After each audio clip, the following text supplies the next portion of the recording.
magpapatune up tayo ng bike. Merong pinaplano yung mga kasama ko na mahabang ride. Malayong ride.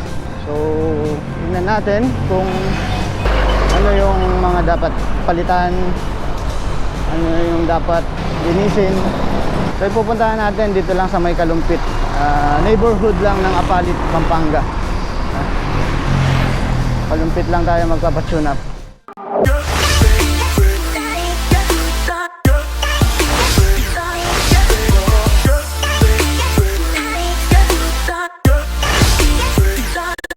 Actually, last tune up siguro nito is 3 years ago pa.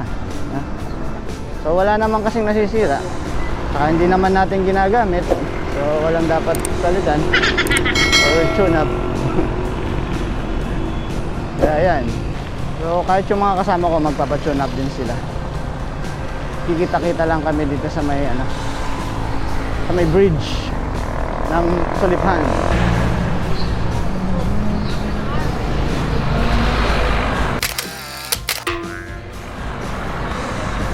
So ito yung ano sa mga bikers pag nasa highway.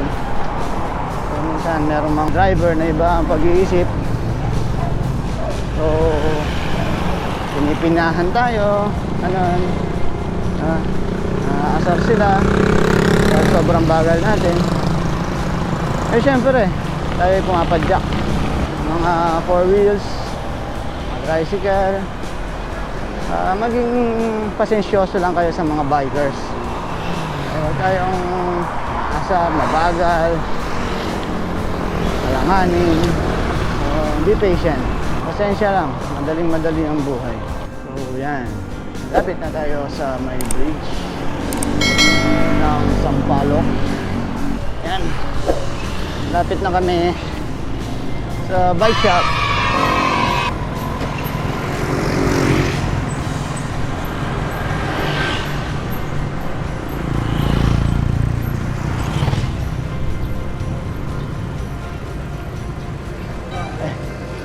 Boss, pa-tune up. Ay.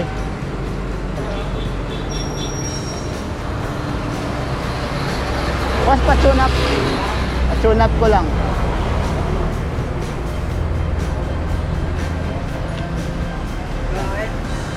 Pa-tune up ko sana.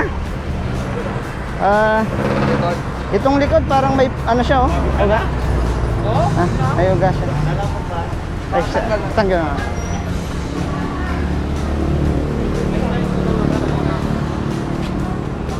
Sila din, ano rin sila. Tapos yung yung mga brake, no, pa-check ko na rin. Na ano ba yung yung mineral oil niyan? Ito. At-check ba yan? Malalaman mo naman walang laman yan pag ito, sumayad na dito. Dahan-dahan siyang sasayad. Okay. So, ano pa, ano?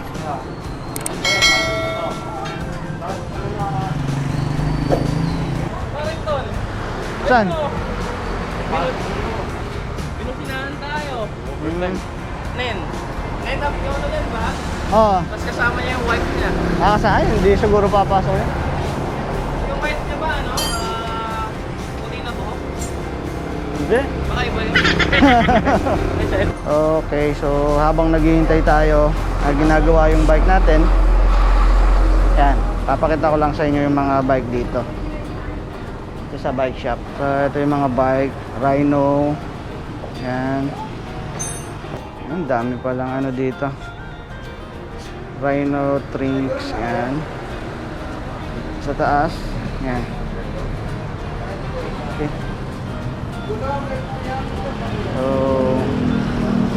very affordable yung mga prices dito, kayang-kaya. So puro mga mountain bikes. Meron din tayong mga helmet. Meron din sila binibenta mga helmet. Yan. Helmet. Yan. Mga parts. Dami pa nakasabit. Okay? So yung mga bata, meron din pang bata dito. Yan. So kung gusto nyong bumili, yung mga kids. Okay? So meron din dito.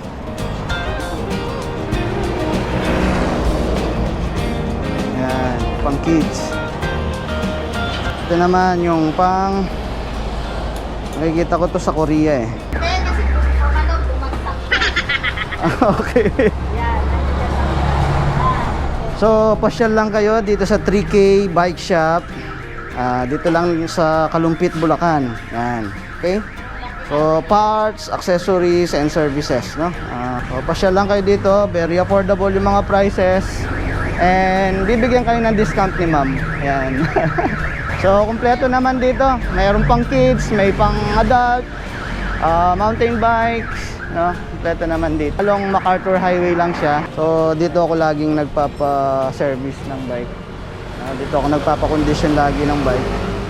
Ayan. So, visit lang kayo dito. So, yung ginawa, pinalitan yung bulitas. So, ngayon wala na siyang uga. Then, sa front naman, wala namang binago doon dahil okay pa naman yung bulitas niya. And dito sa gitna. Tapos yung sa manubela, medyo maangat din siya kanina. Kaya hinigpitan, in-adjust din dito. Yan. So yun lang bali yung naging adjustment niya. Okay? So ready to fight na ulit siya. Condition na ulit siya. Pwede na naman siyang ibiyahe. Si Sir Glenn, yan. Okay, siya yung chief mechanic dito. So puntahan nyo lang sila, no. Chick boy yata, hindi chick si RJ to, siya yung gumawa nung bike ko ngayon. Okay. So visit lang kayo dito sa 3K. Ayan, mababait silang kausap. Sasabihin nila sa inyo yung mga dapat gawin. Alright, so as usual, naglugaw muna bago umuwi. Pauwi na tayo. Okay naman yung performance nitong bike.